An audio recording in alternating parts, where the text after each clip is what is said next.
Hey everyone, Kyle Mike here from MLive.com, joined by Justin Rogers. Big news of free agency so far. Justin was not a free agent signing from the Lions, but a trade, bringing in Halolti Ngata.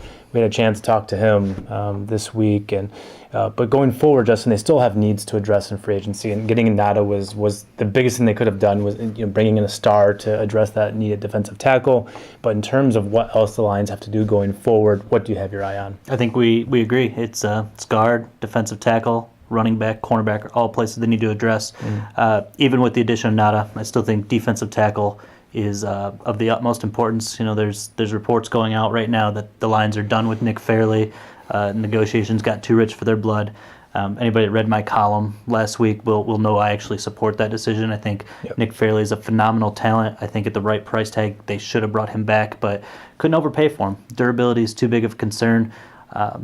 It's a big loss for Lions, but they need to find something there quickly because that veteran market of DTs is drying out. A big loss for the Lions, but one not unforeseen either, given Fairley's ability. And the Lions, I think they felt snake bitten with the way Fairley treated them throughout the years, and certainly the Lions were pleased to have the effort they got from him in the first 8 games of last year. That's all Jim Caldwell knows, and I know that he enjoyed having nick-fairley this year, and nick-fairley in shape, but that wasn't always the nick-fairley that you saw, and I think the Lions were wary of giving that guy too much guaranteed money going forward. I think any deal from nick-fairley would have been incentive-laden, possibly short-term. Nick-fairley's a good enough talent. He can go out there, he can get a long-term deal, he can get guaranteed money. Certainly more than what he would have gotten from the Lions. And I think that was always the sticking point that was going to occur as they related to nick-fairley. There are few 4-3 defensive tackles as athletically gifted as Fairley, but the guy has missed 17 games of his career. We're talking more a quarter of his career. It's not the same injury. Broken foot, 2 shoulder injuries, knee injury. We've had yo-yoing weight from 290 to 330 and back again. That's not a person you can trust, despite positive signs. When we saw him last at the end of the season, he looked great. 290, he looked like a 3-4 defensive end for all those people that want to switch to 3-4, but it's not worth a large amount of guaranteed money. Elsewhere in free agency for the Lions, they have around $7 million or so to spend at this point on their free agent class and also the draft class. One name that's been linked to them, besides the defensive tackles, is Justin Blaylock, the left guard from the Falcons. A good, solid player for the past few years, veteran guy. Same age actually as Rob Sims, 31, but he's held up better over time. Was pretty good last year. Only allowed 1 sack until week 17. Allowed 2 in the season finale. So that kind of skewed his numbers a little bit. But good, solid player. When he played against the Lions and nick-fairley and Ndamukong Suh, 0 sacks, 0 QB hurries. So he's a good player, and I think someone the Lions could explore in terms of at left guard, where they are still contemplating what to do with Rob Sims or whether to move on from him. I don't know Blaylock personally. I don't know his personality, what he brings to the table in form of leadership. Probably a little bit more consistent of a player than Rob Sims at this point in his career, but really a lateral move in a lot of ways if they were to go that direction.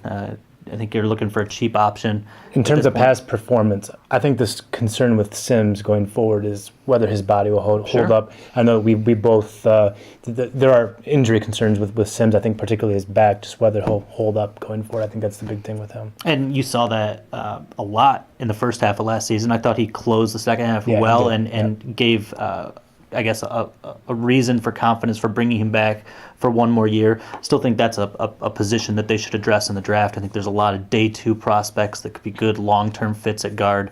But yeah, Sims, Blaylock, I don't think it hurts to sign a veteran. At cornerback, I think we are both expecting that rashean-mathis will ultimately be back. I think it's going to be a short-term deal. I still think it'll just be 1 year, despite his kind of pitch for multi-year. The Lions just don't have enough to get into the frenzy, the spending frenzy that's going on with the cornerbacks.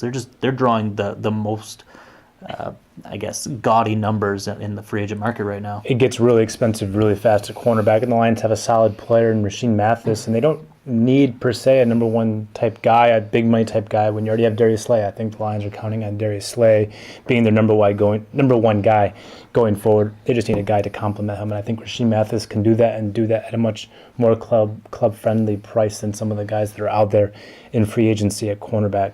When it comes to tailback, Justin, there are a few guys out there, including C.J. Spiller, who I think would be a nice fit for the Lions, but I just think he's going to be too expensive for the Lions. I would, when it comes to tailbacks, I think I would expect the Lions to go into the draft and maybe get a guy in round 2 or round 3. Amir Abdul is a good fit. Duke Johnson. There's just a lot of guys out there. The draft experts that we've talked to say 7, 8, 9 tailbacks could be instant contributors in the draft, and that's a deep class. I think you're going to see a lot of those guys come off the board early in round 2, early in the mid parts of round 2. I just don't know if they're going to be there at 54.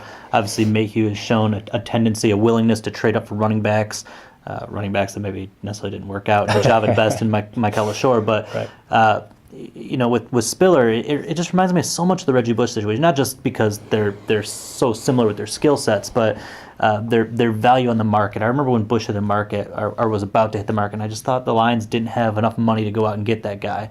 And they signed him to what I thought was a pretty reasonable 4-year, $16 million deal. First year cap hit was pretty low, $2 million. I think Spiller is going to get a very similar deal. I know the reports are turned down $4.5 million average. I still think his deal is going to eventually come in and average about $4 million, and you could probably have a pretty low cap hit. So I think he's definitely still on the table. That's what we got from Allen Park today, but certainly we expect more news to develop throughout the week as the Lions lock up free agents, some of their own maybe going out into their teams and getting some other guys too. So keep it here at MLive. For Justin Rogers, I'm Kyle Meinke. Keep it right here.